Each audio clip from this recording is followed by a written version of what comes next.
Loss of control in flight isn't the second or third leading cause of fatalities. It's the number one cause in every sector of aviation and has been worldwide. Most pilots don't understand what career opportunities are available in the world of aviation. They're making career decisions based on advice from friends or posts on internet forums, meaning they are taking huge risks with their livelihood without having all the details. This podcast was created to help you understand the aviation industry so you can find your dream job. Let's get ready for Pushback. Here's your host and my dad, Nick Fialka.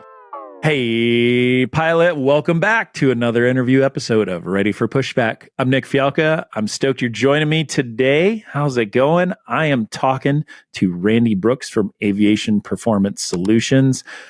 We are talking about aviation upset training. So that's like stalls and out of control flight and what to do in kind of the worst moments of your life. And his company specializes in training pilots and all sorts of different upset recovery techniques that are just so important. They literally wrote the book about upset training. And so, I think he is a fantastic piece of aviation safety in our world. And I think that you need to know who he is. And I think that this conversation that we have, we dive into a bunch of different things, but you can hear his passion, his love for helping pilots. And that's what we do every single day. We help pilots. And so I want you to help pilots and listen to this show. I hope you get something out of it. So sit back, relax. Let's get ready for Pushback. Hey, pilot, did you just get a new conditional job offer? Are you getting out of the military and going to move your family across the country? Are you going to move in base somewhere, or are you going to go out to find that second home that you've been looking for? Well, I want you to stop right now, pick up the phone, and call Marty and the team at Trident Home Loans. It's an organization that's run by pilots. They understand pilot pay. They understand contracts. They understand military. They have the best VA loans in the United States. Marty and his team have been doing mortgages for years. They've been doing my mortgages for years. I trust him and his team more than any other organization. I challenge you to get a better deal anywhere else. Go ahead, reach out, get a mortgage quote, and then call Marty and his team. They will walk you through the process and show you how competitive their rates are. So go right now, TridentHomeLoans.com, and check them out. All right, Randall Brooks, Aviation Performance Solutions. How are you, sir? It's great to be with you this morning, Nick. Man, it's awesome. Thank you so much for spending your time. You and I have been playing quite a game of tag, trying to get on each other's schedule, probably for 2 or 3 months now. We have. Yeah. We were going to do a hard schedule, 2 weeks ago, I think. And you texted me and like, hey, I've got an emergency flight to Singapore. What in the world? I literally found out, I started doing the math on when I needed to be in Singapore to speak. And I was like, oh, that means I need to leave today. I was out on a 2.5 mile run and got the word and had to go home and start packing. Did the whirlwind, San Francisco to Hong Kong to Singapore, got there, my body clock's going, man, this is no problem. By the time I turned around to come home, my circadian rhythm said, no, we're in charge. And then I didn't, know when to sleep or be awake. But it was for the Asian Pacific Airline Training Symposium, and we were talking about the results of our work training cadets for United Airlines through United Aviate Academy. And it was very important, I think, to share that message in that part of the world. So I was very happy to have the opportunity. Yeah, I want to put a pin in that and come back to that. But beforehand, I want you to talk to me about Aviation Performance Solutions and what you guys do. Aviation Performance Solutions is probably the premier provider of upset prevention recovery training. We have the most sophisticated syllabus, and what we have learned to do is to use all of the available resources, foundational academics, on-aircraft training in both piston and jet aircraft, simulator training, and most recently VR. And each of those components has a contribution. And the reason that that's important is that loss of control in flight isn't the second or third leading cause of fatalities. It's the number one cause of fatalities in every sector of aviation and has been worldwide for decades. And so it's not like we want to do one thing or another. We want to marshal all of our resources. And for instance, you go, well, why is a simulator important if you can fly on aircraft? Well, because we don't want to fly at night or close to the ground, and that's where people are much more vulnerable and susceptible to loss of control in flight. So there are components of training that we can do in that environment. So we put it all together. The thing that makes it enjoyable for me is that I'm working with a critical mass of instructors here who are all experts before they ever came here, but who then learned the fine art of upset prevention recovery training, which is a little bit different than being a fighter pilot. It's a little bit different than being an aerobatic or airshow pilot like I was, or a test pilot. It's actually a very specific skill set that we have the honor and the privilege to focus on here at APS. You mentioned your aerobatic background. Like you've got like 15, 16, 17,000 hours, right? Talk to me about all the different crazy like experiences you've had in your aviation, because it's not you're not an airline guy. You didn't fly for 40 years at United. Like what are No, it's an interesting how it's all flowed. I got a degree in aerospace engineering from the University of Colorado, and they had two things at the Boulder Airport. They had a soaring operation, and they had an aerobatic school. And I had begun doing aerobatics in gliders. And so I just didn't mention that when I went to have my first aerobatic lessons, and they thought I was a real quick learner. So they asked me if I wanted to instruct for them. And I said, hold that thought. I got to run out and get my power instructor rating, because I was only an instructor in gliders at that time.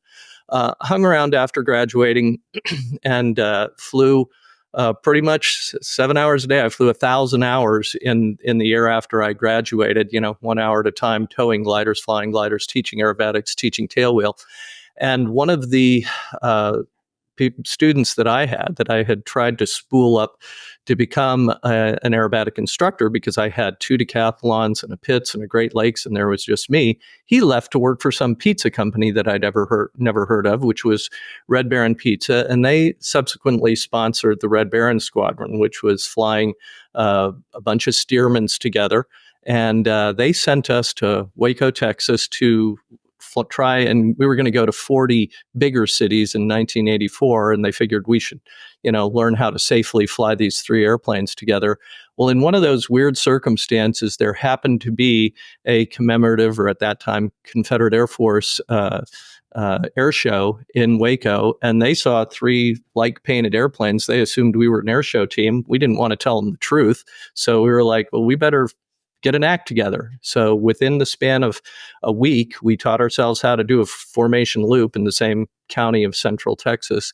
And the Red Baron Squadron, as an airshow team, was formed. I did that for 4 years, then flew with a 4-ship PITS team that was sponsored by Holiday Inns. And my 3 teammates for that team were all Vietnam-era fighter pilots. They were the real deal. One was a fighter weapons school instructor. 2 of them were test pilots. One had been a thud driver. The other 2 were their F4 pilots.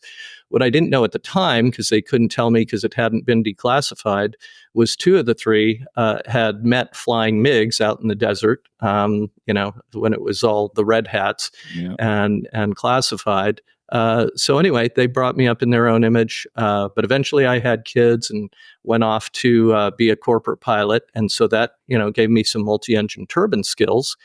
And putting those 2 things together, there was a job posting for Eclipse Aviation, Eclipse Aerospace, I guess it was Aviation at the time, in Albuquerque. They wanted to teach upset recovery training in an L-39 Albatross to all of the customers of Eclipse and their engineering test pilots. And so I'm like, I already had an L-39 letter of authorization because our PITS team was planning on converting over to the L-39 when they became available.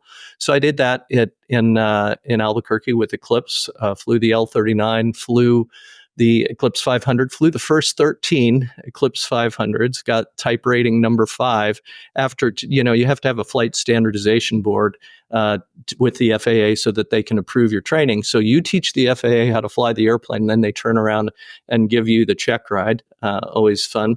And also there, got the opportunity to fly a single engine prototype that Eclipse had produced. Looked very similar in configuration to the Eclipse concept jet with a single engine on the top of the fuselage V-tail, and got to perform aerobatics in that in Oshkosh in 2008. That was just a fun little whole process of working that up and working with the designer on its capabilities. And then I tried making my living outside of the cockpit, which was good. It was for a simulator engineering and manufacturing company that had made the simulators for Eclipse. It's since been bought up by Textron. And they wanted to get into the training business. And that allowed me to travel internationally quite a bit. And it happened at a time where the Royal Aeronautical Society had taken an interest in the loss of control in flight accident rate, because by that time it had surpassed controlled flight into terrain as the leading cause of fatalities. And controlled flight into terrain has really been pretty much subdued by enhanced ground proximity warning systems. And they put together a team of pilots to look at the training, engineers to look at simulator design. And that was in 2010, I became the co-chair for the training side. And I worked along with these people from APS, BJ Ransbury and Clark McNeese, and worked side by side as part of this working group called ICATI for about 3 years. And as I put it, I must have passed the audition, because after working together on that working group for 3 years, when a position came open working at APS, they asked me to join them as an instructor, and that was in 2012. And I've just had a wonderful professional experience and flying experience since that time.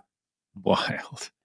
Well, that's, I think you've flown all the airplanes. That's all of them. That's amazing. No, I've flown over 100, and I kind of quit counting because after that benchmark, I'm probably in about 112, something like that, and always looking for new ones. All right. So my buddy Andy Rose is probably thinking, have you flown the Goodyear blimp?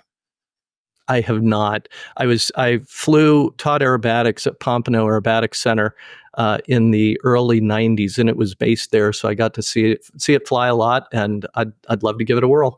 Me too. He's a good friend of mine. I interviewed him recently about his experience flying the blimp. So that's amazing. I was listening to you on another show, on the 21.5 show, and you talked about people with a little bit of experience, like flying upside down, or maybe they had a friend who had a Pitts or whatever.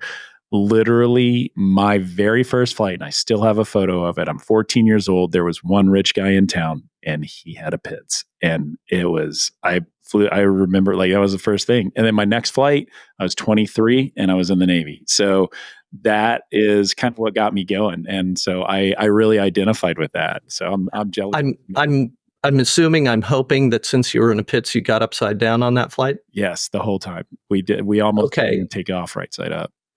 So two things. One is 2 weekends ago, I gave a flight to a 14-year-old who wants to be an astronaut, wants to go to the Air Force Academy.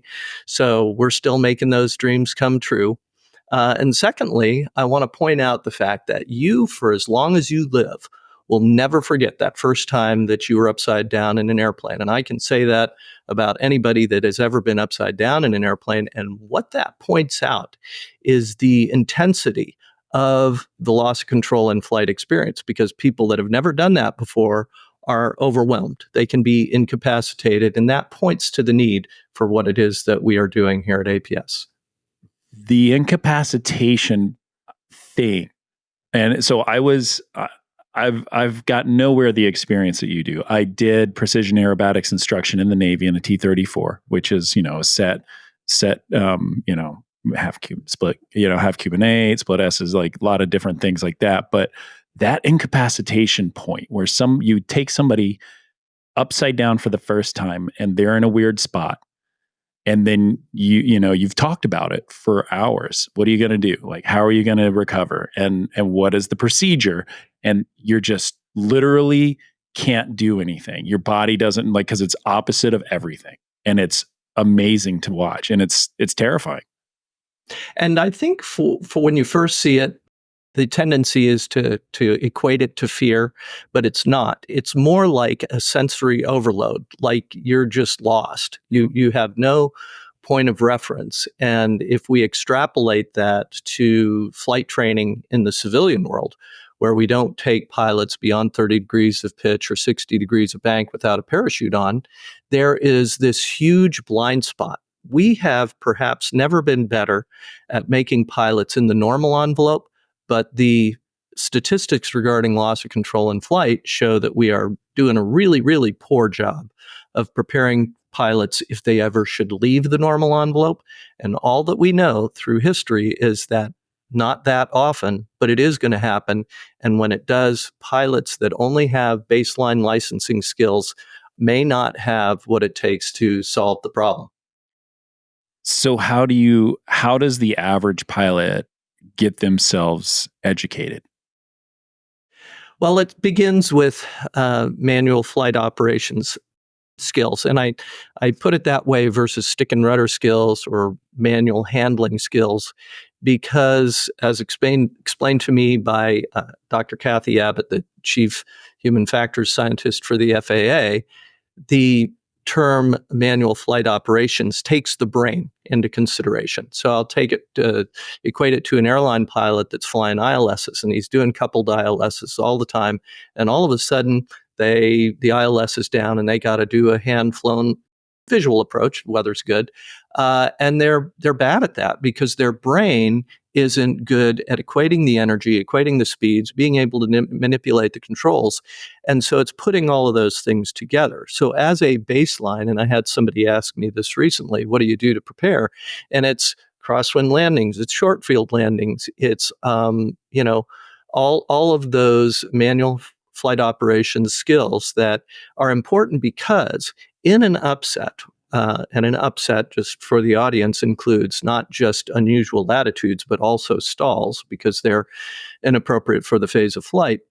In those situations, the first bit of advice in the guidance is turn the automation off. Why? Because there's a reasonable chance that the automation was a part of the problem. Well, that assumes that with the automation off, that the pilot possesses the skills that's going to be required. And that is a concern of the FAA. There have been numerous SAFOs, and other guidance going out saying, hey, folks, you need to fly the airplane to keep those skills sharp, because you just might need them in an emergency.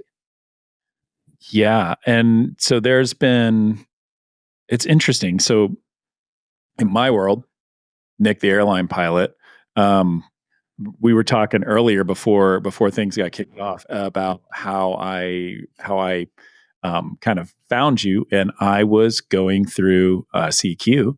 I was back doing CQ as your continuing qualification in the airlines. You go every, I think it's 9 months. We're doing on rotation, and one of the things we did was extended envelope training, upset recovery, and I love to get in the books on things, and I was reading through my document, and as I'm reading through the pub, the format changes, and the format was very different. And I was like, huh. And it was very specific about, it was very in depth about upset training, which is not typical of airline manuals. They don't get real specific on stuff. They give you an overview of things, but all of a sudden, there was a lot of detail about upset recovery, way more than I was expecting. And at the bottom, it says used by permission by Aviation Performance Solutions. And I thought, wait a second, that's Randy Brooks.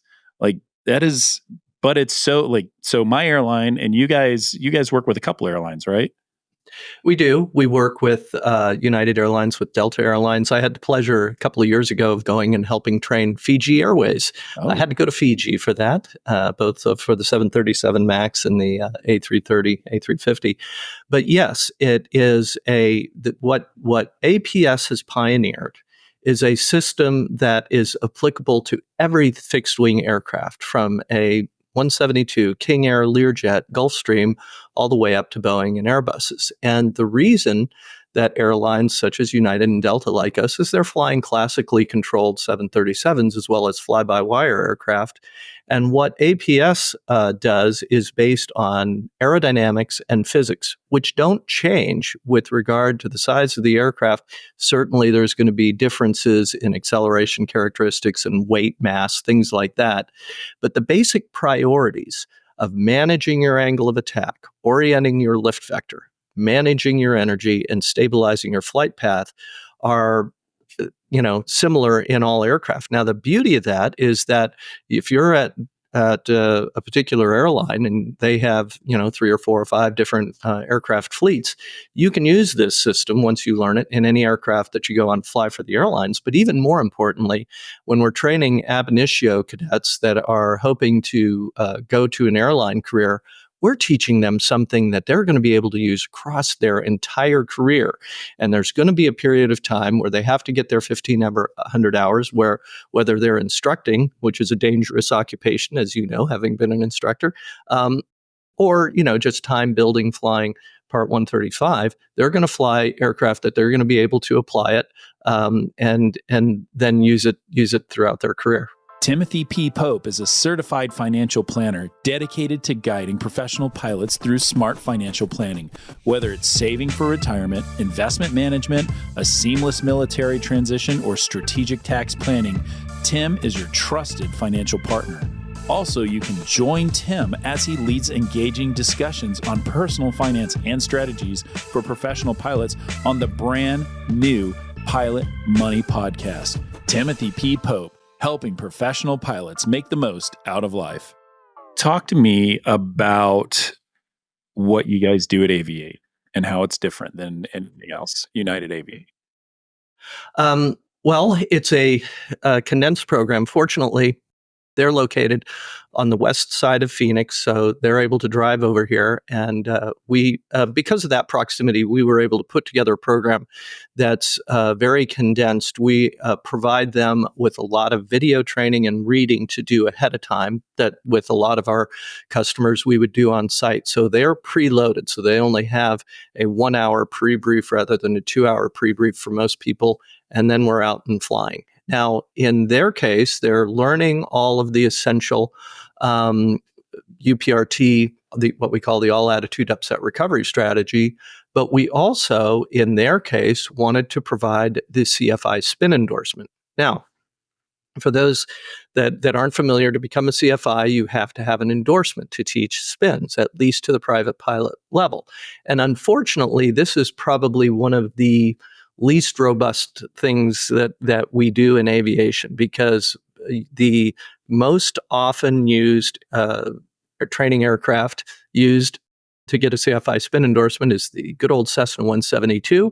And the way that I recover a Cessna 172 from a spin is to let go of the controls. So it doesn't necessarily teach anything that is transferable to other aircraft.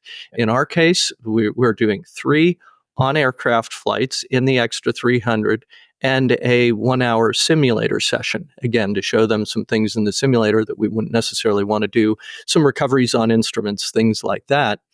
And what's interesting is the unintended consequence, because when we tried to put the CFI spin endorsement into our course, we already had previously a Part 141 CFI spin endorsement that was probably the best out there, because it was 2 flights long, day and a half, lots of academics, and we had to put this into this 2-day package that we had. So our good friend Rich Stoll, who is the master of teaching spins, had a very condensed way of introducing the PAIR, which is power, aileron, rudder, elevator, PAIR spin recovery methodology. And so instead of doing a lot of 3-turn fully developed spins, we started doing many, many more 1-turn spins, which is showing them the connection between stall and yaw that causes the spin, but more importantly, allowing them to practice the unload to reduce the angle of attack and stop the yaw that we actually want them to use when they're flying with students and somebody inadvertently puts them into a spin. So through the process of repackaging, we came up with, I think, an even more robust system. And I feel pretty strongly that the kids that we fly with United Aviate not only have baseline upset prevention recovery training skills that they're going to need at an airline someday, but they also have probably one of the best CFI spin endorsement programs that we have. And let me just focus for a second, Nick. You just mentioned the fact that at your airline, you have to go through upset prevention recovery training. Well, it's kind of inconsistent because we have people that are learning through the civilian, pilot licensing pipeline that are going to be airline pilots. And what? We don't teach them upset recovery until the end of their career? That doesn't really make sense. And the thing that should be surprising is that when the FAA looked at this, and this was back in 2010, I think they started through 2013. It was after the Colgan 3407 Q400 that crashed in Niagara Falls. They had two different aviation rulemaking committees that looked at this, which means that they got to stare at the problem twice as long because they reconstituted them. I actually, just this morning, because I can find it real quick, I thought I could find it. It was my name tag from one of those two aviation rulemaking committees. It says SPA ARC on it. That stood for Stick Pusher Adverse Weather Aviation Rulemaking Committee. And that was because with the original Colgan crash, they thought it was about icing. They thought it was about the stick pusher. And what's fascinating is that a charter for an aviation rulemaking committee is a series of questions. I think there were about 13 to answer. And the people that they were given this, they answered all the questions, but they said, by the way, FAA, you're asking the wrong question. You shouldn't be worried about stick pushers and adverse weather. What you should really be worried about is loss of control in flight, which has to do with a whole lot of different ways of getting together. Well, to the FAA's credit, they then took that information, looked at it, and said, you know what? I think you're right.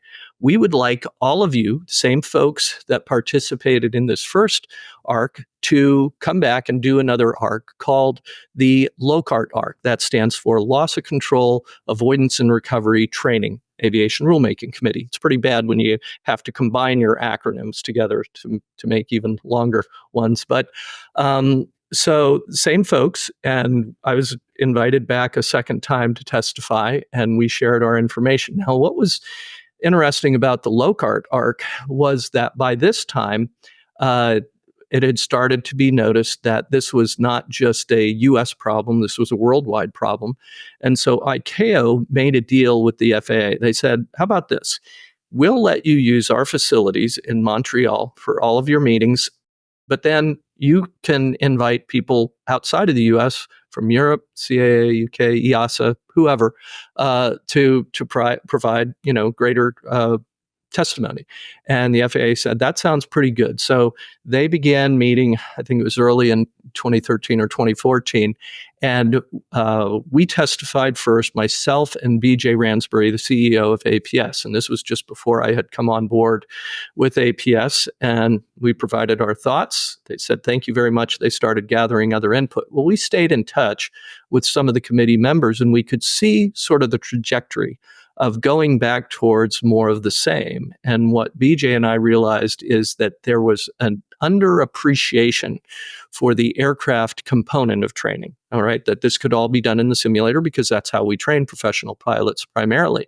And we were like, no, there's certain human factors, things especially, that we can only get out of flying on aircraft. And so BJ and I, by this time, May, June of 2012, I'd come on board with APS.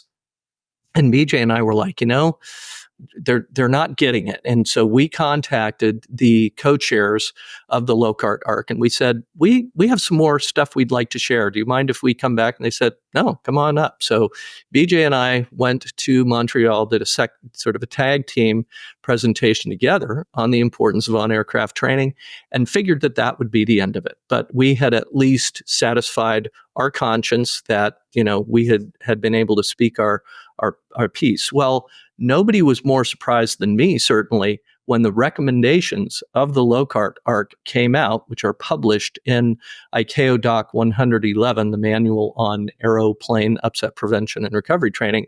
And it lists one of their recommendations was UPRT prior to commercial licensing. Okay, so for all commercial pilots in actual flight. And they worded it that way because they wanted it to be clear that this wasn't something that could be done in the simulator. It needed to be done in actual flight. So that was a bit of a victory, even though the FAA has not decided to act on that. But interestingly, EASA did. And they said, hey, ICAO just said we should be doing some of this. And so they started having deliberations. And I was actually invited over to Cologne, to EASA headquarters in the second round of deliberations. And I feel very good about the fact that when I left Cologne, there were provisions in there that upset prevention and recovery training required the ability to go through 360 degrees of pitch and 360 degrees of roll, because in an upset, pilot can experience all of those different attitudes. And we began this podcast, Nick, talking about the human factors impact of being and seeing those things for the first time.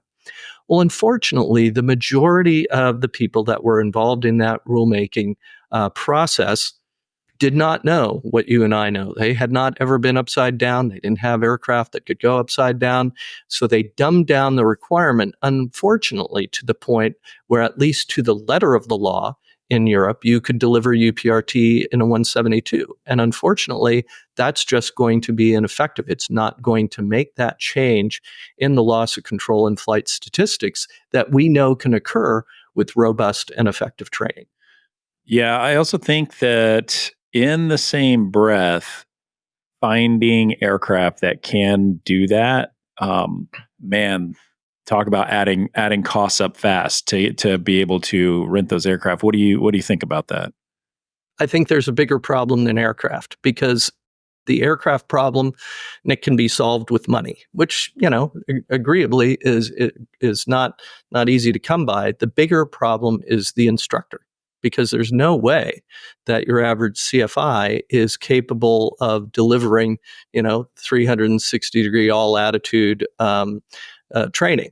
And if they tried to, then, they'd get into trouble in a hurry. But we can go back in history. There is I think it was just recently, we passed the anniversary of Jimmy Doolittle's experiments in blind flight, the first man to take off and land on instruments, which, of course, your career or flying in general would not exist without those contributions. Well, at the time, there was no instrument rating. There wasn't an instrument rating for probably 10 or 15 years after that.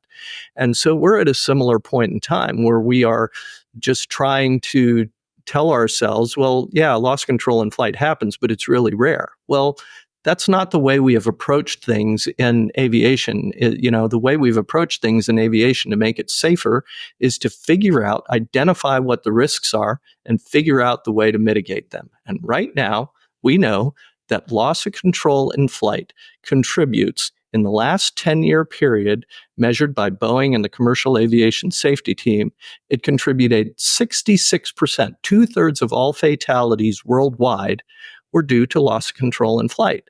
So it's kind of hard to say that this isn't a threat that we should be mitigating in some way. And because it is unlike controlled flight into terrain, which we have been able to largely mitigate through technological means, this is a human-centric, pilot-centric problem that unless we change the training that we're providing pilots, then we're not going to change the outcome. Now, it would be one thing if we just went, gosh, that loss control and flight problem is really bad. I wish we knew how to fix it. We do know how to fix it, but it does take well-trained instructors. It does take appropriate aircraft, appropriate training platforms.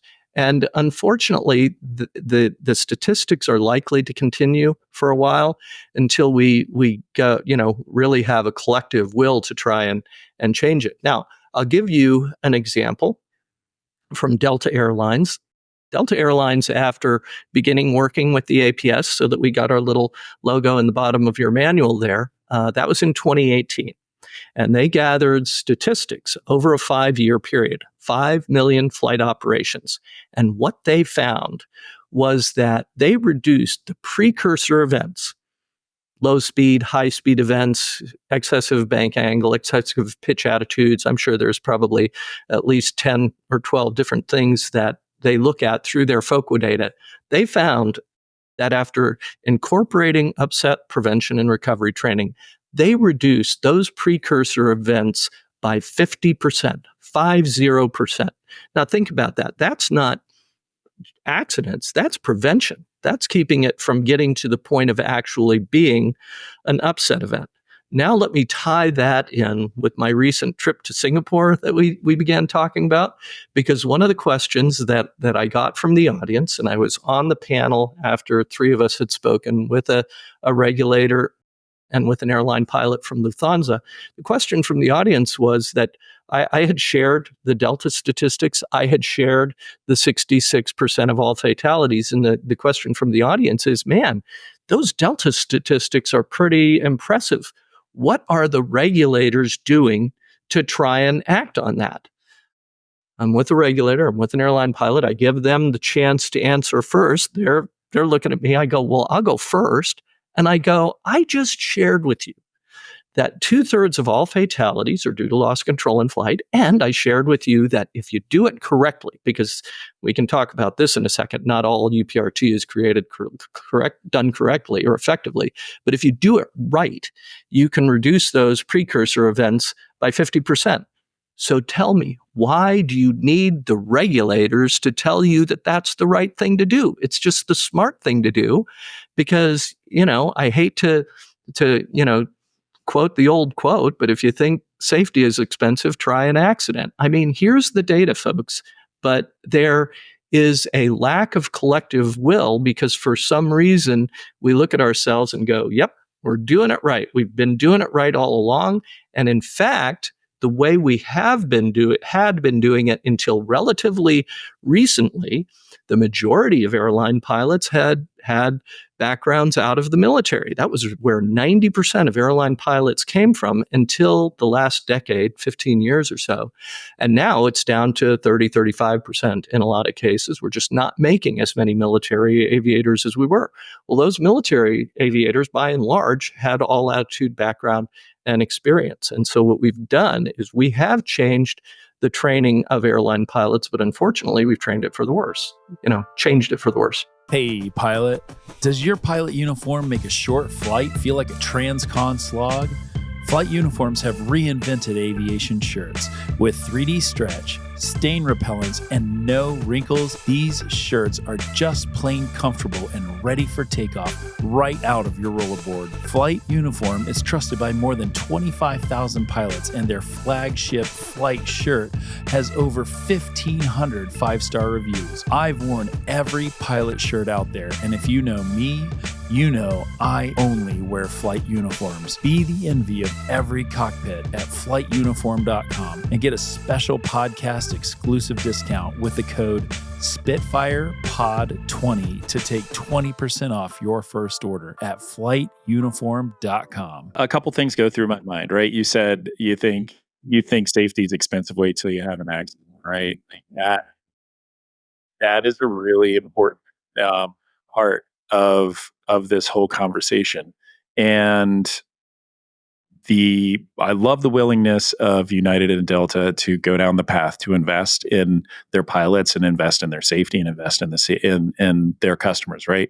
And I know that a lot of very senior training people at all the airlines listen to this show. So y'all give a shout out. Randy will pick up the phone and help you guys set up your structure. Very important. But also, it's very ingrained. It's different than I learned in the military, but it's also very ingrained after going through a couple. I did one in the Airbus and I did one in the 7.5 and 7.6, right? So I've been through one cycle on each. And so, the guys in the sim, they'll yell, upset recovery, and that's it's supposed to just be our trigger, a verbal trigger to just do our procedures and maintain that.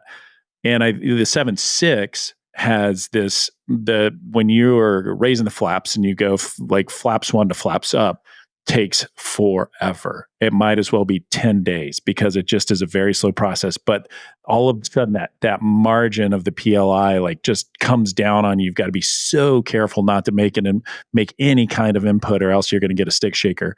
And they talk about that, but they drill it into you, that of the threat that's there because of this upset procedures that you guys lay out. And so we spend a lot of time talking on it and chewing on it. And then you just get in the sim and it happens to you and it happens to you and it happens to you. And they're like, see, I told you, like, and so here you are, like, upset recover. Let's get it going. And so that's been a big part of my learning process. And I've just really thought a lot about that. Well, one of the things that you have the benefit of is that your airline sends instructors to subject matter experts per fleet type to fly with APS on a recurrent basis. They come to us every 2 years. And that is inserts somebody that is a protector of the human factors and of the training to make sure that it's realistic and to keep that alive. And I love working with the instructors because, like, it's an extra order of training. These guys are smart folks. In a lot of cases, have already been teaching UPRT in the sim. We get feedback from them that we can incorporate on their lessons learned. But we're able to emphasize and correct things because there is this thing called instructor drift. And I've been guilty of it myself. It's where, you get trained as an instructor, you go off and you start to do your own thing. And sometimes your own thing is not necessarily in compliance with the aircraft manufacturer or the guidance that's out there. And so you constantly have to corral and center things. And I know that a major U.S. air carrier or a cargo carrier, and their qualification to be a UPRT instructor is to have taken the UPRT course itself. Well, that's like saying, all right, you can be a CFI instrument just by getting your instrument rating. Well, we know that there should be a higher level of training. And I'll just jump on this soapbox for a second. I have a CFI instrument, CFI airplane, CFI glider, CFI multi-engine instructor. Well, I will tell you that being a UPRT instructor involves more knowledge and skill than all of those other ratings combined. And again, we don't have a test to take. So right now, anybody that says, yeah, I'm an upset prevention recovery training instructor is. And that can be, I would just encourage your listeners to actually do diligence and see if, a UPRT provider can tell you what the difference is between aerobatics and upset prevention recovery training. Because if it's not transferable, if you aren't teaching skills that are applicable in a normal or transport category aircraft, well, guess what? Doing 8-point vertical rolls isn't going to be very helpful in your 767. But learning to unload, and that unloading will reduce your angle of attack, and that stalls are approximately 50% of all loss of control in flight events. Well, that's something that is transferable, because a half a G in an extra is the same as a half a G in an S211 is the same as a half a G in an Airbus or a Boeing. Yeah, in the Navy, we trained primarily to AOA approaches because a lot of those students would end up going to jets, and that's how you fly the approach in the back of the carrier. All my jet guys, just give me a break. I know I'm a helicopter guy, but I didn't realize how, I don't know. My whole life was flying military until I jumped into the airline sector, but not having an AOA gauge, that has been, I don't like it. I just as a little safety, flying AOA and understanding how the AOA works, it just gives you in this comfort zone where you're in the right spot. Doesn't matter how fast, doesn't matter how slow, doesn't matter how high or low you are. Like if you're on the ball, you're on the ball, and I love that.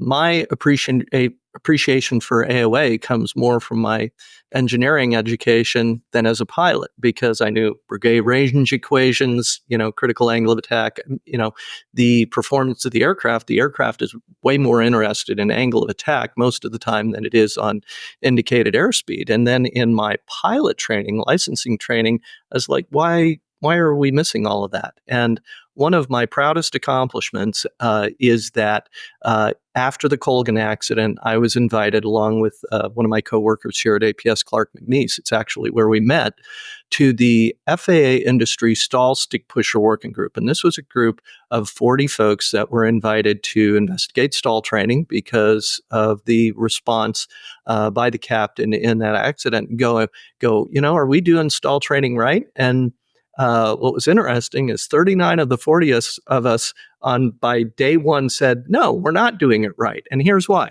Minimum loss altitude, which was the law of the land at the time, requires this. Reducing angle of attack requires this. Guess what? I fundamentally cannot do both of those two things at the same time. Make up your mind. What do you want us to do? And we did clarify. And in 2012, when Advisory Circular 120-109 came out, which that working group drafted, it said reducing angle of attack is primary. Now, unfortunately, because we had been training pilots in minimizing angle of attack for decades, it was a little bit resistant. It was a little bit entrenched, and there are a lot of people that are still doing that. But I think what's interesting, at least at the air carrier level, there are more stalls at altitude due to high speed slowdowns than there are, in the landing pattern and stuff like that. And there can be thousands of feet of altitude to go, and minimizing altitude is not the most important criteria. It's preserving the stability and controllability of the aircraft by reducing the angle of attack. Yeah, I think about it kind of leads to that conversation about the VOPAS flight. Was it 2283, the ATR that just recently ran into icing? I think in like August, maybe. And you saw that you just see it in full view, daylight. Airplane coming down in a flat spin into a neighborhood, and just the video of it is terrifying. And I can imagine like if you have, we don't know everything that's happened to the aircraft yet, but I imagine being in that aircraft and then maybe I forget to turn my anti-ice on, or maybe it doesn't work and it's NOP something, or maybe something's MEL or whatever. And all of this sudden, you stop getting good indications from your airspeed. You don't know, and your gauges are just kind of a cluster, and you have to rely on something to be able to get out of it. And it's a horrifying thing to watch, but it's a lesson to every person that listens to this show about the importance of just falling back on the primal parts of your training, because that's what it comes down to at the end, right? Yeah, you mentioned the word frustration. It can be frustrating for us here to see accidents like that we know the type of training that we do could have prevented, because one of the things about the training that APS provides, when you look at safety systems, they can be brittle, which means if they're just off nominal, they're not going to work, or they can be robust. And what we teach here at APS is very robust. It's probably never used perfectly because it's used by scared human beings that are in threat of their life, that had something unexpected occur, but we teach it. That's part of the power of it, is that it's taught with an acknowledgement and respect for the real life values of human factors that are going to be present in that situation, not in the simulator. And it works whether the stall is icing related or not. The things that we teach, the 4 aerodynamic characteristics of a stall: buffeting, every pilot knows that; lack of pitch authority; lack of roll control, which happens before the yaw gets to the point where it can't be stopped; and an inability to arrest the rate of descent. And if the pilot recognizes those characteristics early on, we know that a spin is the result of a continuous stall and continuous yaw. And if you can stop one of those two things, then you can keep from happening what we saw happening. And that's what we should be trying to do. Unfortunately, sometimes when you see comments in blog posts about that, people say things that may not be well informed or applicable, because a lot of people are saying, see, this is why we need spin training. And it's like, I'm not sure that an ATR 72 in a fully developed spin is going to be recoverable. It certainly is not certified to be. But if we do spin training in the correct way to show what those ingredients are and what we need to do to stop them, then we may have a more informed workforce, pilot cadre out there that can prevent those types of accidents. Do you think if a mishap like that were to happen in the United States, it would be more compelling to have the FAA like come down with real regulation? I know Colgan was the last major disaster we had, and yes, there were working groups. And what did we get out of it? We got the 1,500-hour rule and a couple other things, but nothing of real substance. So, like, are we doomed to have that, like, to just be in that position? Yes and no. If we are expecting the regulators to tell us to do what's right, we are doomed, because they are regulators and their job is not to make the most robust training system that they can. Their job is to make a safety net. Now, we can argue whether or not their safety net currently is adequate with regard to loss control in flight, but there is nothing stopping an operator, as has been demonstrated by some of the airlines that we've talked about, from doing the right thing. We work with a lot, might be the majority of Fortune 100 corporate flight departments, and they can recognize the problem and do the right thing. Individual owner operators can recognize and do the right thing. So we don't, let's take a little bit of personal responsibility and have a little bit of courage to look objectively at the evidence that's out there, and from a safety management system approach, figure out what the risk is and how to mitigate it. That is so smart. You're right.